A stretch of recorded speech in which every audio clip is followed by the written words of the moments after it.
Mr. President, all protocols observed.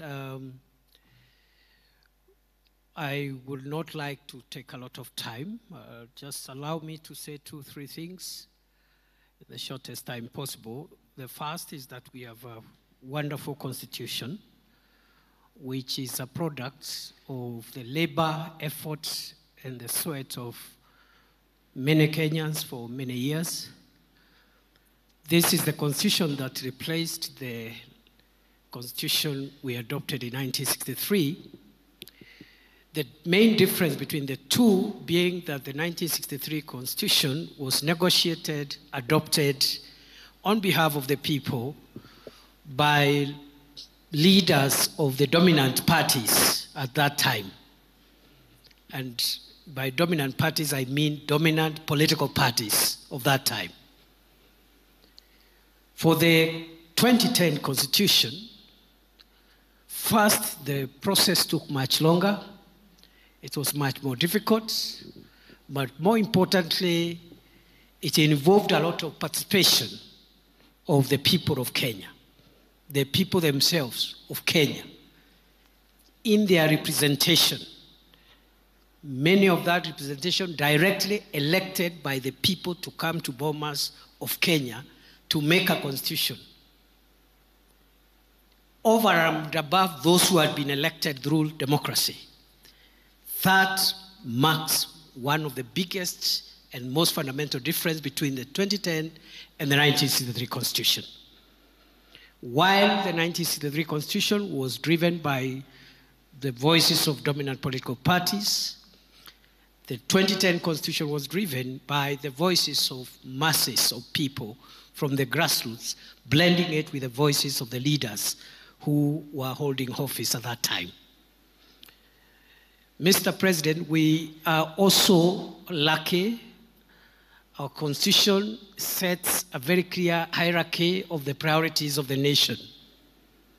And that is the preamble we've just listened to, and that has just been replayed here. That preamble summarizes the national priorities. Those priorities are structured in terms of who calls the shots in our country. If you look at that preamble, the people assert themselves as the supreme human, the highest supreme human organ of constitution making. Unlike the 1963 Constitution, which had concepts like the supremacy of parliament and other concepts which have been overtaken by events today. Interestingly, Your Excellency, I have noted as a student of constitutional law that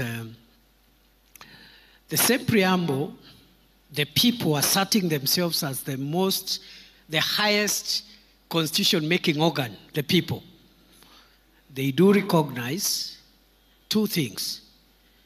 That this nation exists subject to a higher authority, the Almighty God of all creation. That part is normally left a lot in constitution making, especially in analyzing the structure of our constitution.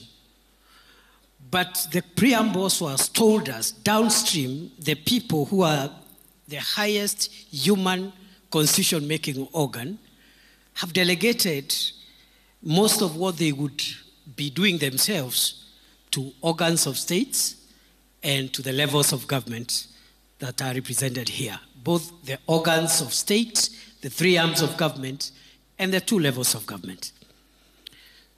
Your Excellency, that preamble also helps us to understand our national values. We respect the individual, the family, the community, and the nation. That hierarchy, again, of the units that constitute our nation are spelled out there. The other feature, Your Excellency, again summarized in the preamble and elaborated in the many chapters, the 18 chapters that follow, is the feature that talks about intergenerational responsibilities and equity between generations. And the Constitution asserts that no generation is superior than the other. the obligations of the present generation to future generations in perpetuity. Another distinguishing factor or ingredient of that constitution is the national values, the rule of law, democracy, social justice, and even environmental justice. Again, it is spelled out in the preamble.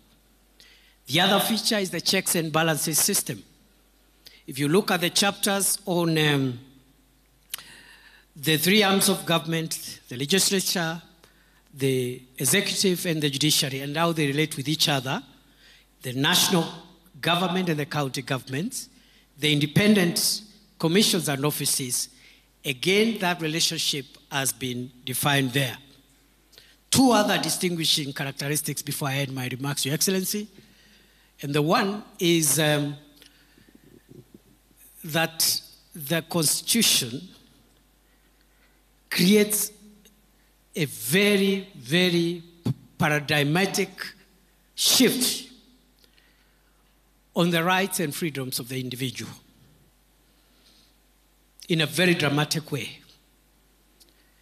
And even as we pause to look at the challenges we are facing as a country today to implement this wonderful constitution, one of the areas that has brought a lot of heavy lifting as a nation is that issue around the freedoms of the individual and how individual citizens relate with one another.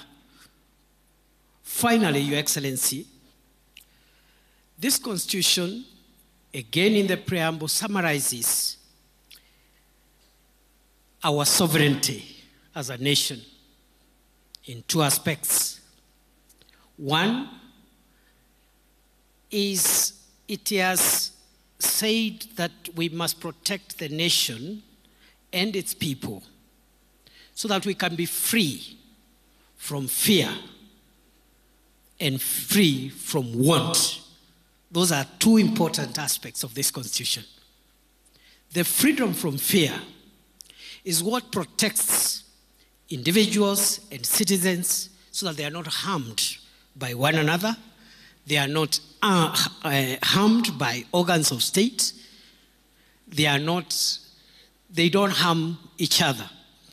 And then you have the military for the defense and also the institutions of internal security for the internal moderation of law and order to prevent us from hurting each other so that we can be free from fear. But finally, this constitution is also about our sovereignty so that we can be a country free from want. Again, this is a very, very drastic introduction, not only for Kenya's constitutional framework, but for constitutional theory and practice around the world. Many countries have avoided, and they speak about democracy and the rule of law and civil liberties without saying, as much as these are important, there are other freedoms that a human being must be free from to actualize their full potential on earth. They must be free from hunger. They must be free from sickness. They must live in dignity. And that is the chapter on the Bill of Rights, on the socio-economic rights, which your administration, Your Excellency, has taken head on to deal with the difficult issues of public health and ensuring every citizen has the highest standard of health, making sure that we, as many Kenyans as possible, live in dignified dwellings which have sanitation, which can pass for dwellings that are of dignity, and so on and so on. The food security programs, the agriculture programs are speaking to our socio-economic rights enshrined in Article 43 that calls on the state to make sure you create access to the services that lead to asserting the sovereignty of the people of Kenya so that they can be free, not only from fear, but they can be free from want. Your Excellency, as I call the panelists who are much more qualified than I am on this subject, I want to say many of the people who fought, labored and sweated so that we can have this beautiful Grunum law, this Grunum, this constitution, are not with us today. They have rested from the sweat and the labors of this world, and they are no longer with us. But their spirit walks with us. A few are still with us. And looking around at this hall, I see many, many of those who are part of this very difficult but important project for recreating a new Kenya. I have seen former Prime Minister Raila Odinga and many others. And I think I am in good space, and I look forward this afternoon to refreshing my memory, my mind, and my value system as a Kenyan on what I need to do to make sure that I live to the spirit, and I live up to the spirit and expectations of the Constitution in the office that I occupy. With those many remarks, Your Excellency, I've been requested to call the panelists. I don't know where they'll speak from. You give me that program, Michael. Just a minute.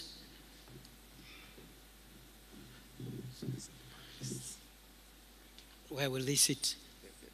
They'll come here. So, Your Excellency, sorry if I've spoken for long. You know, in your presence, my speech should be short. But I speak for long when I'm doing my own events. I'm sorry about that. I will call the following panelists who represent various shades of representation. The first one is our sister, my colleague in the profession, the Honorable Lady Justice Jokin Ndung'u, Judge of the Supreme Court, to represent the judiciary. Welcome, Justice Njoki, a very, very prominent player in the process, the 20 years of the constitution-making process. Welcome, Judge. I'll also call another colleague of mine and my senior in the profession and also in the academy, Professor Makau Mutua, Senior Presidential Advisor on Constitutional Affairs and Human Rights. Again, he needs no introduction.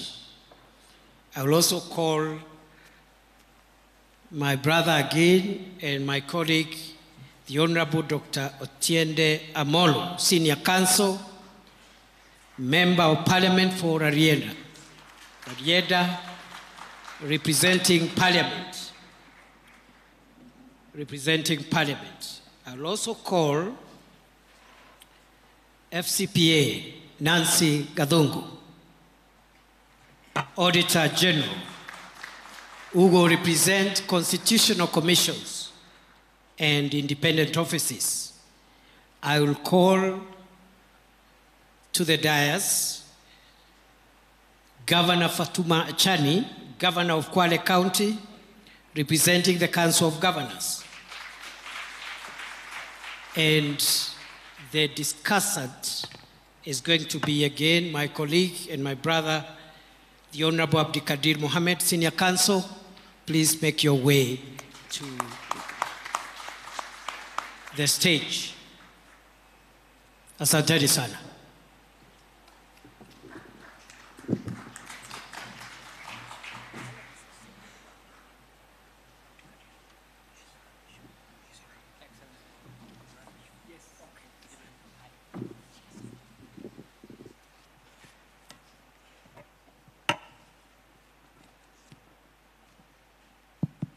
Thank you, Your Excellency. I think we'll go straight into